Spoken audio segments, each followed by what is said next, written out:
Oh yeah, it ain't over, mother. Hey man, what's going on?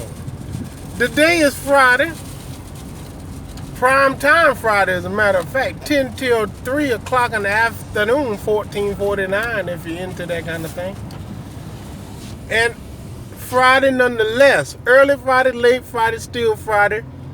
Make the most of it. Please do. Please do. Fellas, boy, let me tell you when you is being tricked.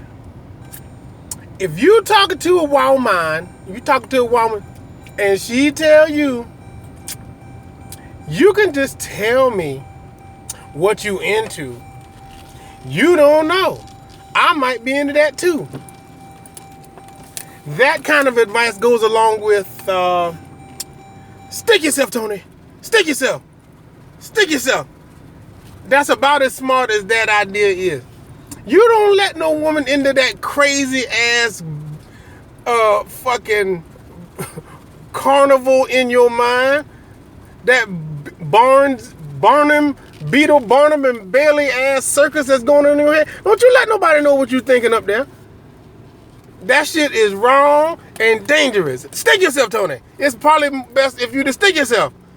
Don't do it. Don't do it.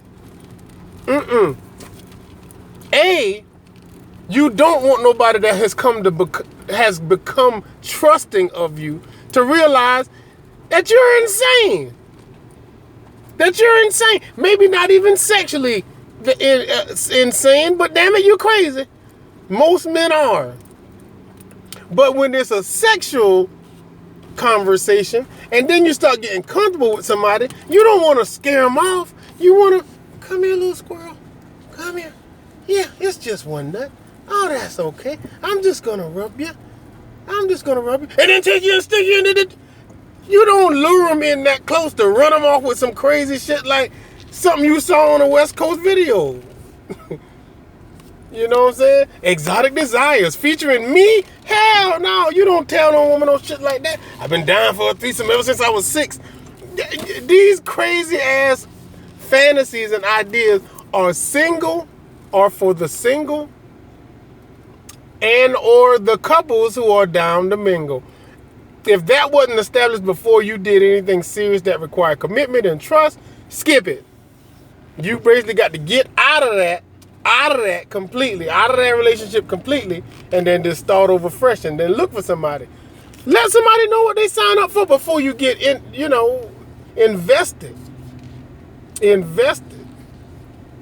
You know what I'm saying?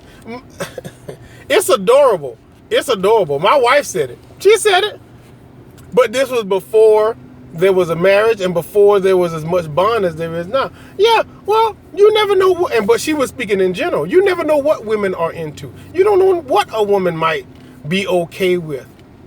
So to not disclose it to her might bite you in the ass. You might not know it. Every freaky thing you ever talk about might make her intrigued from the door, right off top.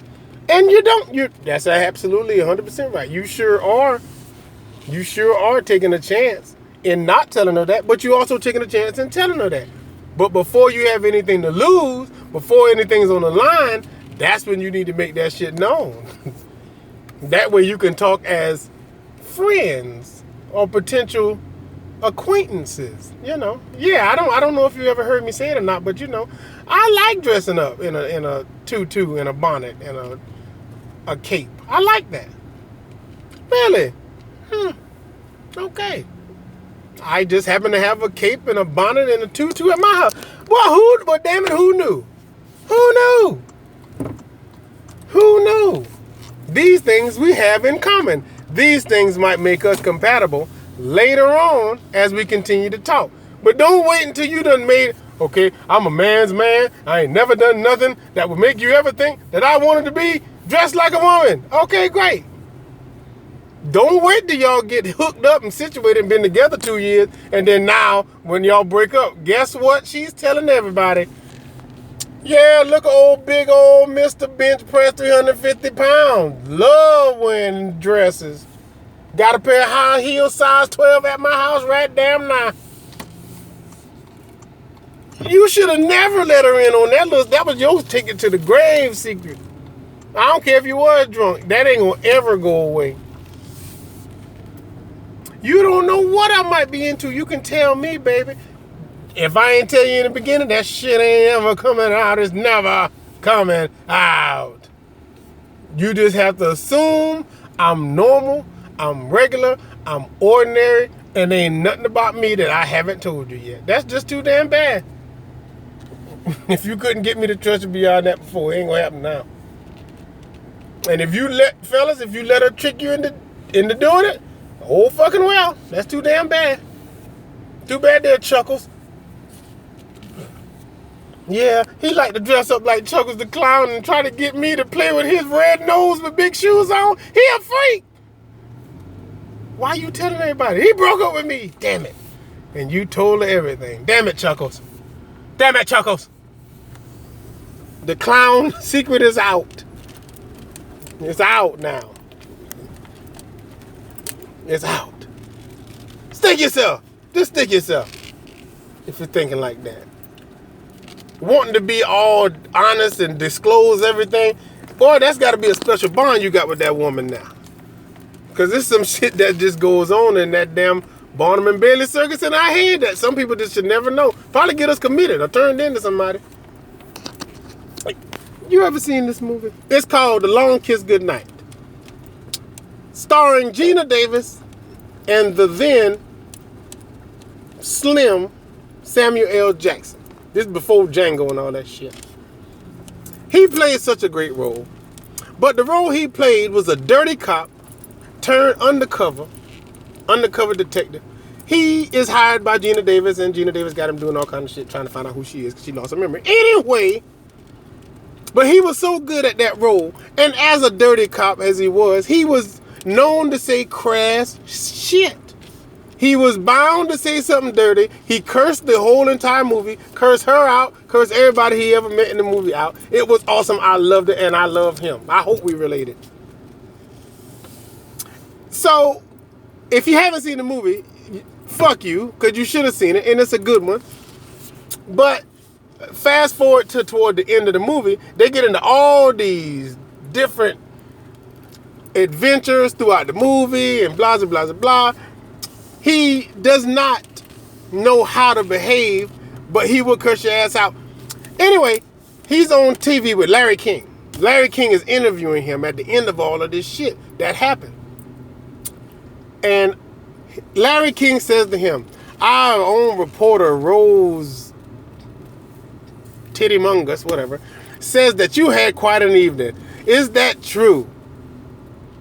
And Samuel L. Jackson looks in the camera and says, well, Larry, when it comes to women, I've always believed in being frank and earnest.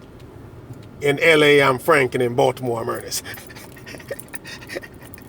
That snickering, squirrely ass laugh. Nobody probably laughed, but damn, just seeing him laugh probably made you laugh. It made me laugh. I'm tickled about it now. Being frank and earnest is to be upfront and blunt. That is a relationship that you only give to people you trust and can trust that they will have your best interest at hand before they repeat it to anybody, because they wouldn't want to fuck you over. The person you love the most, when you tell them some shit, you gonna want to keep an eye on their ass and make sure they happy. Because if they get unhappy, they gonna disclose a whole bunch of shit, and it's probably a laundry load of shit you done and said over the years. So you be careful with that. Because I too believe in being frank and earnest.